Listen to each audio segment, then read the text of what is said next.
Hello Leo, this is your June 2016 horoscope with me, Lada, from Astrolada.com, for anyone who has their ascendant, sun or moon in Leo. So what does June bring us? Well, there is a strong activation of your 11th house, which is where the Sun, Venus and Mercury will be for a big part of June. And the 11th house is a very social house. So you can be more active with friends, in social do's, social activities, networking of any sort. This is also 11th house. Also 11th house is the house of gains. So they can be focused on how to be more gainful.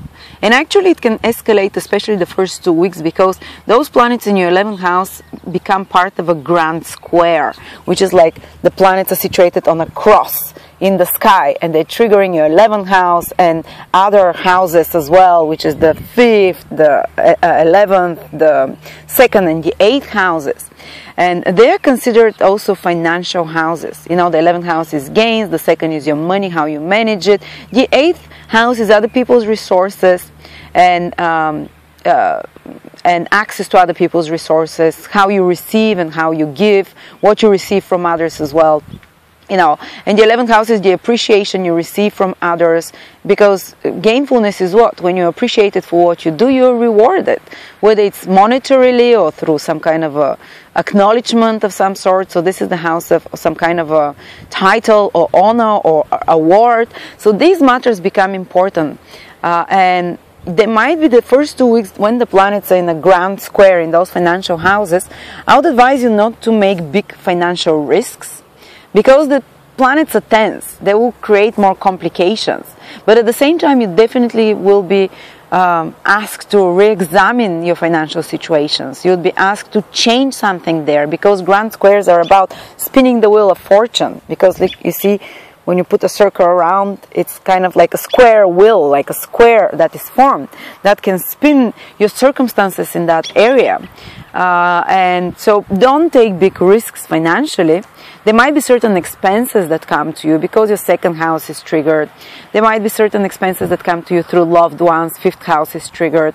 In investing in hobbies, in investing in things of enjoyment, or in investing in lovers and romantic pursuits or children. And there might be some tension that happens between your own resources, how you receive and how you give and what you receive from others, because there is an opposition between planets in your 2nd house of money and planets in other people's resources. So there might be some tug of war. I'm giving that much, why is the client not giving back? Or I'm giving that much in the relationships financially or in this partnership. You know, I want to receive more, or the others might demand from you that you give more, for example. There might be certain tensions in that area, but this is just for a couple of weeks, and it makes you reevaluate your values and mutual values and shared resources with others, and your relationships with friends also, and people that the 11th house is getting involved there with Mercury, with the moon, with the Sun, Venus, and Mercury being there.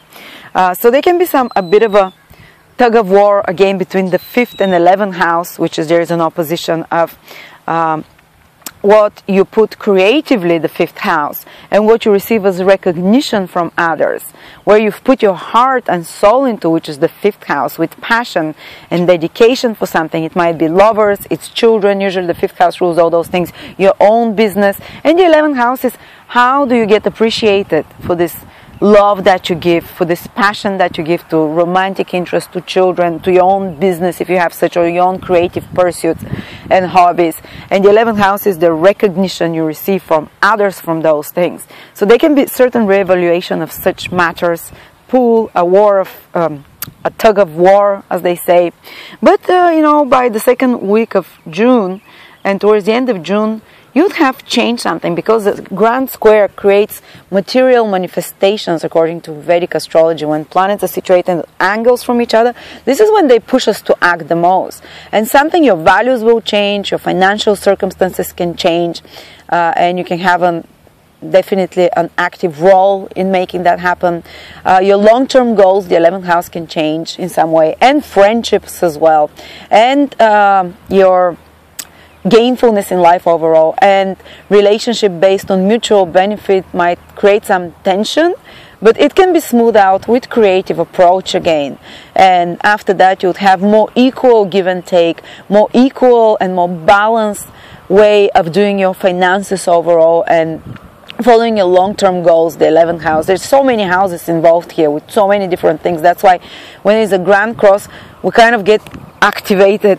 Like, we first some problems can escalate, but especially because we see those problems and those issues and this war of tug within us or from outside, we go and do something about it, and we go and find some other creative solution. That's why a new, different manifestation appears in all those areas of life. I'll repeat them again: your own finances and how you manage them, finances that you have with others, shared mutual responsibilities with others, whether it's money, resources, shared values, your relationships with children, can be with lovers and loved ones, your creative hobbies as well. All those things that put under pressure, but in a way that pressure that can transform it. Your relationship with friends as well, how others appreciate you and how they show appreciation, how others reward you for your work, and how gainful you are overall, your long-term goals. So there is like a big psychological trigger there that will manifest on the material level as well, Leos. Okay, and yes, what else is happening there? Let's see, Mars is going retrograde in your 4th house of family, of property. And I'm a moon Leo, so definitely it indicates, so this is matters for me as well, there can be possibility for changes, because retrograde Mars is the planet that requires changes, and it's in the sign of Scorpio, the sign of biggest transformations. And when it's retrograde, it happens once every 17 years that Mars will be retrograde in your 4th house, sometimes even double that time. What is that, 34 years? And Mars being retrograde there definitely can ask you to change something in regards to, in the whole of June is like that, to sort out some complications. Complications can escalate though, because Mars is a malefic planet. Retrograde brings to the surface something that, you know, has to be dealt with willpower. And there might be some complications that happen in regards to family, with family members, in regards to, that has to be put extra efforts there. In regards to property, if you're trying to relocate, if you're trying to fix, it's actually a good time in June if you're redoing, renovating something around the house, because Mars will definitely give this extra push, extra energy there to transform things. You might some issues from the past with family members, or in regards to property can come as well. In regards to people that you consider family, like they can come to the surface to be re-examined and to be released and transformed. And the 4th house is also your childhood memories and anything from the past, from the early part of your life, from your early family. If you've had some trauma, some that you're holding still pain, even if it's subconscious, Mars transiting retrograde in your 4th house can bring this to the surface for you, can remind you. And it's actually can be extremely good time for healing, for working with a psychologist, digging up the past, because Mars is this sharp planet that wants to dig, and it's in Scorpio. And you can definitely self-analyze your past or issues from the past and from early childhood that are deeply ingrained in your psychology and in your emotional world, can come to the surface to be kind of cut out, because Mars is a surgical instrument, to be cut out, to be dissected and to be removed, like some emotional tumors can be removed from you, or emotional attachments as well to the past. Mars retrograde there can definitely make you have a good deep look at those things that you're emotionally strongly attached to, that trigger your buttons psychologically, emotionally, to make you very reactive. But once Mars starts moving direct, you'd realize that it was like a healing process, like the bursting of a wound that was, you know, festering, and it spills out, and after that you no longer have the fever, so to speak. And Mars removes, you know, somehow, even by reliving and intensifying such relationships with parents, such issues around property, such issues around your past, psychological, emotional, such deep attachments emotionally. When Mars starts moving directly, all those complications will start getting untangling, resolving. You'd probably be able to relocate at that time by the end of June, move to a new place, sell a house. But before that, you have to work harder to research, investigate, to arrange matters in regards to that. And psychologically, you can have a great relief that you've released certain tensions from the past. But on the negative level, it can escalate those tensions with family in June, to escalate those kind of a confrontation of values, of opinions there, or anything to do with property again. But again, I repeat, once Mars starts moving direct towards the end of June and the whole of July, you'll start seeing the positive results of this, of whatever complications or whatever things you had to work hard on in that area of your life. So thank you very much, Leos. That's generally overall what's happening. There is a strong social focus in your 11th house. The need for creatively resolving all those issues with the grand square that I talked about.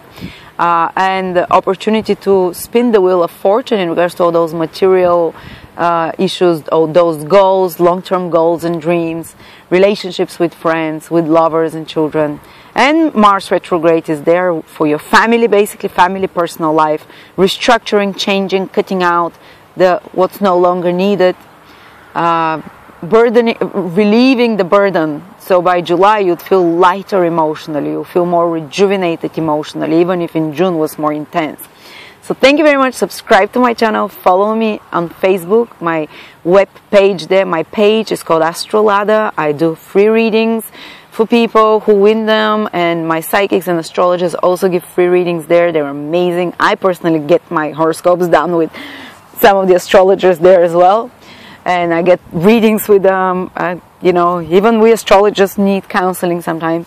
So thank you very much, and I will see you next month.